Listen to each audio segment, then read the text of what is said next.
সরকারকে বিপদে ফেলে দেওয়ার জন্য, এই অন্তর্বর্তী সরকারকে কাণ্ড স্থবির করে দেওয়ার জন্য এই আনসার সদস্যরা মাঠে নেমেছেন। তারা বলছেন যে তাদের ধৈর্য ধারণ করার প্রয়োজন ছিল, কয়েক মাস দেখার দরকার ছিল, কিন্তু তারা সড়কে অবস্থান নিয়েছেন এবং সচিবালয়, যেখানে বাংলাদেশের সকল অফিসিয়াল কার্যক্রম অনুষ্ঠিত হয়, নির্বাহী বিভাগের কার্যালয়, সেই জায়গায় সচিবালয়ের সামনে তারা অবস্থান নিয়েছেন সারাদিন এবং ভেতরে অনেক কর্মকর্তা কর্মচারী অবরুদ্ধ অবস্থায় রয়েছেন। সেখানে অন্তর্বর্তীকালীন সরকারের সদস্যরাও অবরুদ্ধ অবস্থায় রয়েছেন। যদিও তাদের দাবি দাওয়া মেনে নেওয়া হয়েছে, যদিও তাদের দাবি দেওয়া মেনে নেওয়া হয়েছে। এখানে আমরা দেখতে পাচ্ছি যে শিক্ষার্থীরা বলছেন তাদের এই ষড়যন্ত্র সফল হতে দিব না।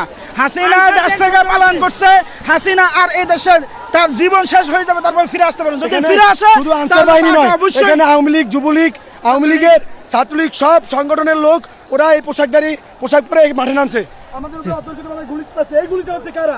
এটা আমরা জানতে চাই। এখানে কারা গুলি চালাচ্ছে?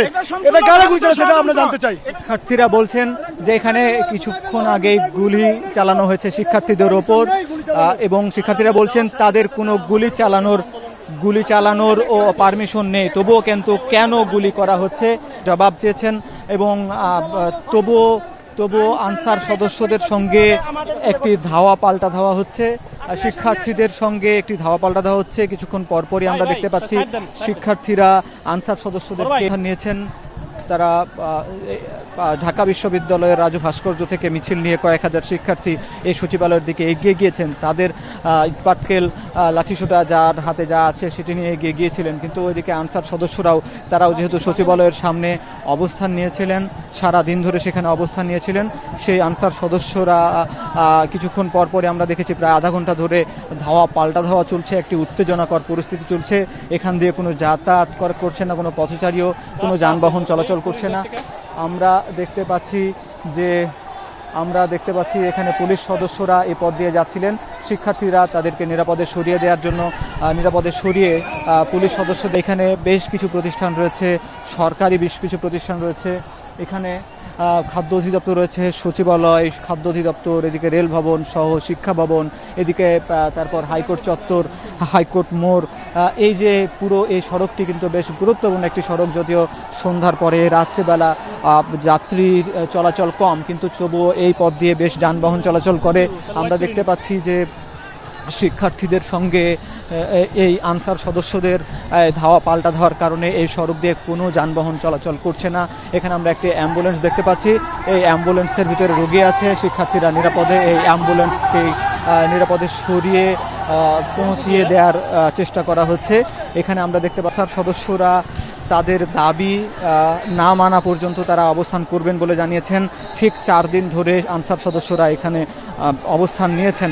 যদিও আনসার সদস্যদের এরকম কর্মকাণ্ড নিয়ে সারা দেশেই সচেতন মানুষদের একটি বিরূপ প্রতিক্রিয়া পাওয়া যাচ্ছে, কারণ আনসার অর্থাৎ হচ্ছে গ্রাম প্রতিরক্ষা বাহিনী, যা সদস্য যারা মানুষকে সেবা দেওয়ার জন্য, মানুষের পাশে থাকার জন্য যে বাহিনীটি গঠন করা হয়েছে, বিভিন্ন দুর্যোগ দুর্বিপাকে আনসার সদস্যরা এগিয়ে যান।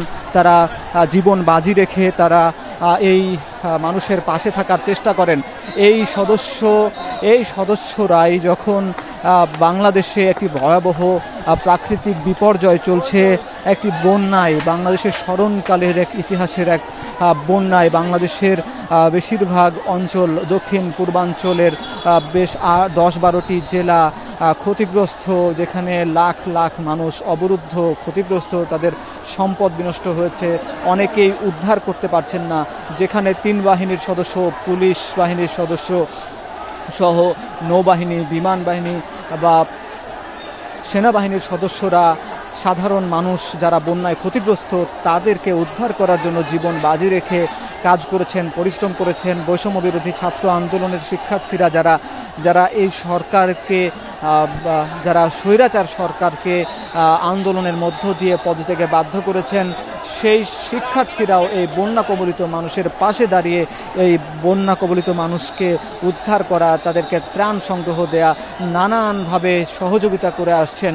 ঠিক একই সময়ে আনসার সদস্যদের এরকম কর্মকাণ্ড বেশ বিতর্কের জন্ম দিয়েছে, কারণ আনসার সদস্যরাই মানুষের পাশে থাকার কথা। এই সময় দুঃখ দুর্দশায় যখন মানুষ আক্রান্ত, তাদের সহযোগিতা করার কথা, কিন্তু সেই আনসার সদস্যরা ঠিক যখন থেকে বন্যা দেখা দিয়েছে বাংলাদেশে, বন্যা এই সরকারকে, এই অন্তর্বর্তীকালীন সরকারকে এই সহযোগিতা করে এই যে বিভিন্ন সংকটে যখন পুলিশ বাহিনী অনেক সময় তারা পথে নামতে পারছেন না, পুলিশ বাহিনীর সদস্যরা থানায়, সড়কে ট্রাফিক পুলিশ যখন এই ছাত্র জনতার অভ্যুত্থানে বিতর্কিত পুলিশ যখন তারা কাজ করতে, দায়িত্ব পালন করতে পারেননি, ঠিক তখনই আমরা দেখেছি যে পুলিশ সদস্যরা, আনসার সদস্যরা বেশ কয়েকদিন আনসার সদস্যরা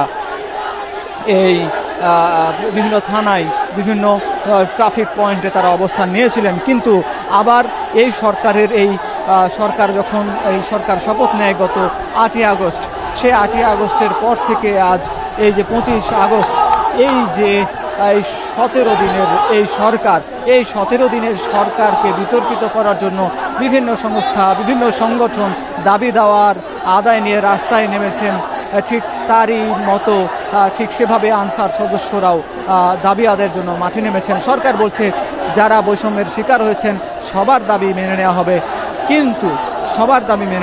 কিন্তু রাস্তায় মানুষের জীবনযাপনের বিঘ্ন করে, রাস্তায় মানুষের জানমালের ক্ষতি করে কেউ যেন এই সরকারের বা এই জনগণের ক্ষতি করতে না পারে, এজন্য সরকার তাদেরকে আহ্বান জানিয়েছেন। কিন্তু আমরা দেখেছি সেই আইন শৃঙ্খলার রক্ষার যারা দায়িত্ব পালন করেন, গ্রাম প্রতিরক্ষা বাহিনীর তারাই আমরা দেখেছি যে এই 4 দিন ধরে এই সড়কে তারা অবস্থান নিয়েছেন। যদিও আজকে এই সচিবালয়ের সামনে তারা সারাদিন অবস্থান নিয়েছিলেন। আমরা দেখেছি এই আনসারদের দাবি মেনে নিয়ে প্রজ্ঞাপনও জারি হয়েছে, কিন্তু তাদের চাকুরি স্থায়ীকরণ এই দাবি করেছেন। আমরা দেখতে পাচ্ছি সেনাবাহিনীর সদস্যরা এইখানে তৎপর হয়েছেন। সেনাবাহিনীর সদস্যরা সচিবালয়ের সামনে সেনাবাহিনীর সদস্যরা এই দুই পক্ষকে নিবৃত করার জন্য, অর্থাৎ একদিকে শিক্ষার্থী আর একদিকে আনসার সদস্য, এই দুই পক্ষকে নিবৃত করার জন্য আমরা দেখতে পাচ্ছি যে তারা অবস্থান নিয়েছেন। আমরা দেখতে পাচ্ছি যে একদিকে শিক্ষার্থীরা চড়াও হয়েছে আনসার সদস্যদের ওপর, কারণ এই শিক্ষার্থী এবং জনতার এই সরকার, গণ অভ্যুত্থানের এই সরকার, অন্তর্বর্তী সরকার কে যারা ছাত্র জনতা, যারা আন্দোলন করে, যারা রক্ত ঝরিয়ে, শহীদ হয়ে, আহত হয়ে এই সরকারকে প্রতিষ্ঠিত করেছেন, সেই সরকারকে যারা প্রতিষ্ঠিত করলেন এই শিক্ষার্থী সমাজ, তারা এই আনসার বাহিনীর বিরুদ্ধে চড়াও হয়েছেন। তারা আনসার বাহিনীর বিরুদ্ধে চড়াও হয়ে আমরা দেখতে পাচ্ছি